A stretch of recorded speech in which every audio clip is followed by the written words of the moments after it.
आज हम अभिवृद्धि व विकास के बारे में पढ़ने वाले हैं। तो देखते हैं हम अभिवृद्धि व विकास के सिद्धांत। तो ये सिद्धांत जो हैं वो 10 प्रकार के सिद्धांत होते हैं।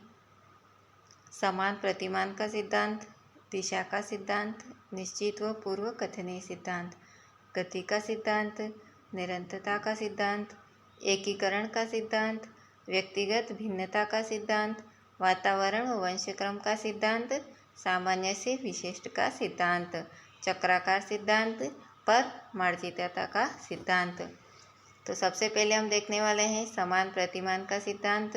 तो समान प्रतिमान सिद्धांत जो है हर्लॉक महोदया के अनुसार हम देखते हैं सबसे पहले कि जीव जंतु का विकास उसी वर्ग व जाति के जीव जंतु के बच्चों के समान होगा, यानी जिस तरह का जो जीव या जंतु रहेगा उसी तरह का उसका बच्चों का भी विकास होगा। यानी हम कह सकते हैं कि जिस तरह का जो जीव रहेगा उसी तरह के उसके बच्चे भी रहेंगे।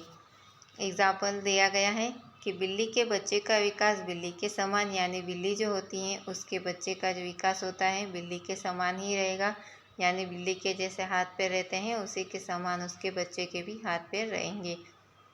मानव के बच्चे का विकास मानव के समान, यानी मानव का जो बच्चा रहेगा वो मानव के समान ही होगा, उसका विकास भी होगा वो मानव के समान ही होगा, वो जैसा बोलता है वैसा ही होगा। दिशा का सिद्धांत, निश्चित व पूर्व कथनीय सिद्धांत, मस्तकोन्मुख सिद्धांत, विकास की गति सिर से पैर की ओर होती है, यानी जो गति जो होती है वो सिर से पैर की ओर होती है, उसे हम मस्तकोन्मुख सिद्धांत कहते हैं। जैसे सिर, मुख, गला, हाथ, पैर, यानी सबसे पहले सिर का विकास होता है, फिर मुख का, फिर गले का, फिर हाथों का और आखिरी में पैरों का। केंद्र से सिर की ओर विकास का सिद्धांत। अब है गति का सिद्धांत। तो मानव के कुछ अंग तेज गति से और कुछ धीमी गति से वृद्धि करते हैं, यानी हम कह सकते हैं कि मानव के जो अंग रहते हैं वो कुछ धीमी गति से भी बढ़ते हैं और कुछ तेज गति से भी वृद्धि करते हैं। तेज गति से कौन कौन करते हैं, जैसे नाखून हो गया, बाल, हाथ, पैर, ये जो है जल्दी गति से वृद्धि करते हैं। और धीमी गति से जो वृद्धि करते हैं वो है आँख, कान, नाक, गला, मुँह, यानी जिस तरह से बच्चे का विकास होता रहता है उसी तरह से उनके आँख, कान, नाक, गला और मुँह का विकास होता है, वृद्धि धीमी होती है इनकी। निरंतरता का सिद्धांत। विकास एक निरंतर व जीवन पर्यंत या सतत चलने वाली प्रक्रिया है, यानी विकास जो है एक निरंतर चलने वाली प्रक्रिया है, वो निरंतर चलता ही रहता है चाहे किसी भी अवस्था में हो। एकीकरण का सिद्धांत। एक साथ एक अंग काम में नहीं ले सकता, उसे सभी अंग काम में एक साथ लेने पड़ते हैं, यानी हम जब चलते हैं तो हमें दोनों पैरों का यूज़ करना पड़ता है, हम कुछ काम भी करते हैं तो हमें दोनों हाथों का यूज़ करना पड़ता है। लेकिन कभी कभी क्या होता है कि धीरे धीरे वह एक अंग काम में लेना सीख लेता है, तो वो क्या करता है कि उससे अगर ज़्यादा प्रैक्टिस हो जाती है तो वो धीरे धीरे एक अंग काम में भी लेना सीख लेता है। जैसे अंगूठा चूसना, ये क्रिया जो है बच्चों में होती है। व्यक्तिगत भिन्नता का सिद्धांत। मानव विकास सभी अवस्थाओं में अलग अलग बच्चों में अलग अलग होता है, यानी व्यक्तिगत भिन्नता का जो सिद्धांत ये कहना चाहता है कि मानव का जो विकास होता है सभी अवस्थाओं में अलग अलग होता है। अब अगर वो शैशवावस्था में होगा तो अलग होगा, बाल्यावस्था में अलग होगा और किशोरावस्था में भी अलग होगा, इसलिए उनमें व्यक्तिगत भिन्नता पाई जाती है।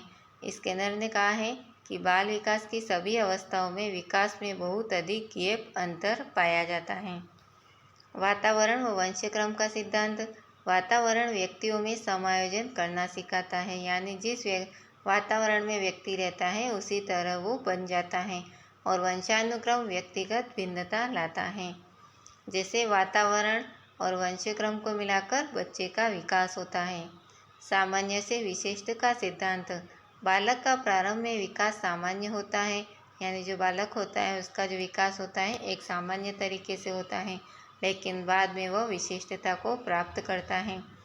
हर्लॉक ने कहा है कि विकास की गति सामान्य से विशिष्ट की ओर होती है, यहाँ जो विकास होता है वो सबसे पहले बिल्कुल धीरे धीरे होता है, बाद में उसका विकास जल्दी होना शुरू हो जाता है।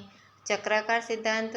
विकास कभी कभी कम व कभी ज़्यादा होता है। चक्राकार सिद्धांत ये बताता है कि कभी विकास जो होता है कभी कम होता है, कभी ज़्यादा होता है, उसे हम चक्राकार सिद्धांत कह सकते हैं। हर्लॉक ने कहा है कि विकास की तुलना घंटे की आकृति से की गई है। परमार्जितता का सिद्धांत, तो विकास अर्जित क्रिया है, जिम जाकर, यानी विकास को जो है हम अर्जित कर सकते हैं एक्सरसाइज करके।